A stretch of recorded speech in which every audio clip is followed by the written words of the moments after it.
Fue un año muy complicado para todos a nivel mundial.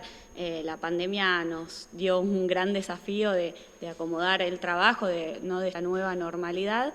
Pero la realidad que orgullosos y orgullosas de este organismo que fue protagonista en las medidas de cuidado durante la pandemia.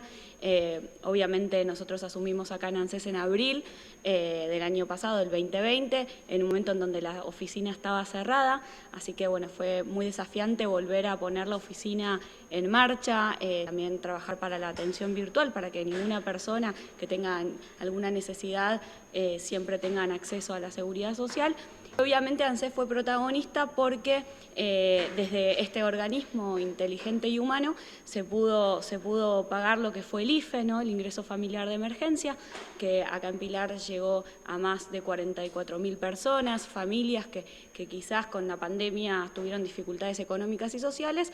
Este IFE de alguna manera acompañó a esas familias en los momentos más complicados y pudo de alguna manera sostener la situación social, ¿no? y económica de esas familias. Y después también a través de ANSES se instrumentó lo que fue la ATP, ¿no? La asistencia al trabajo y a la producción, a un montón de trabajadores que también en las empresas o las fábricas estaban más complicadas. ANSES pagó el 50% de esos salarios, como también los bonos de salud y otros distintos medidas y prestaciones que fueron necesarias en la pandemia. Así que la realidad es que fue un año muy difícil, pero por lo menos sabemos que desde acá se hizo lo imposible para poder atender a todos y todas y poder dar respuestas, especialmente a los que peor la pasaron y más necesidades tienen, ¿no? Hablaste de la asistencia, el IFE, fue el motor para que se reinventen muchos que todavía están trabajando de eso, ¿no? Por ahí salieron con sus propuestas, sus proyectos y que están funcionando hoy en día.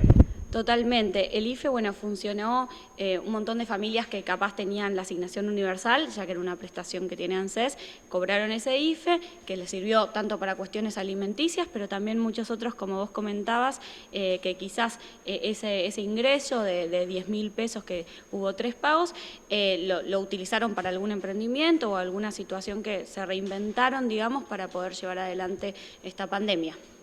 En cuanto a la atención también, te tuvieron que acomodar y también trasladarse a distintos puntos de Pilar, porque sabemos que se movieron más allá, se descentralizaron. Sí, la realidad es que gracias al esfuerzo de todos los trabajadores y trabajadoras de ANSES, que muy comprometidos desde el primer momento pudimos readecuar la oficina, no solamente acá en la oficina, sino también quiero remarcar lo que fue la atención virtual, porque la realidad es que nosotros llegamos a casi 20.000 trámites finalizados, incluso jubilaciones que se hicieron a través de la virtualidad. La verdad es que se trabajó muchísimo de manera virtual, que a veces quizás es algo más invisible porque no vemos a la persona de carne y hueso como los argentinos nos gusta, pero la realidad es que detrás de esa computadora tenemos un trabajador de ANSES de Pilar dando respuestas y la realidad es que fue muy efectivo. Y como comentabas también, estuvimos de manera descentralizada, siempre que la pandemia nos fue permitiendo, con todos los protocolos, tratando de no aglomerar personas. Sabemos que también eso puede poner en riesgo no solo a los vecinos y vecinas, sino también que a los trabajadores, así que siempre con muchísimo cuidado y despacio, ¿no? Fuimos tratando de descentralizar en aquellas localidades que veíamos que quizás las personas tenían dificultades en venir hasta aquí o quizás no tienen acceso a la conectividad y que sabemos que si nosotros no estamos cerca, esa persona le puede significar comer o no comer a la noche y para nosotros es muy importante y en los momentos de pandemia garantizar que no haya ningún argentino y argentina sin hambre.